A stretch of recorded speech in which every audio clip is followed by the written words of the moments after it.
Aneiak bidalitako puntuari hemen nire erantzuna.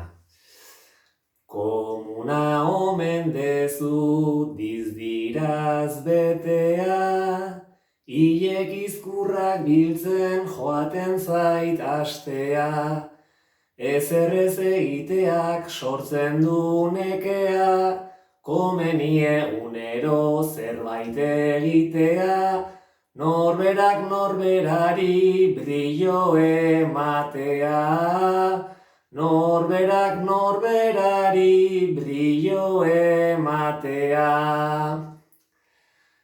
Eta nire puntua bialiko dio Iñigo Ramosi, beti betxetako prest daun gizona, seguro irrikan puntua erantzuteko. Eta puntuak ala dio. Ari gera zabaltzen bertso pandemia. Iñigo.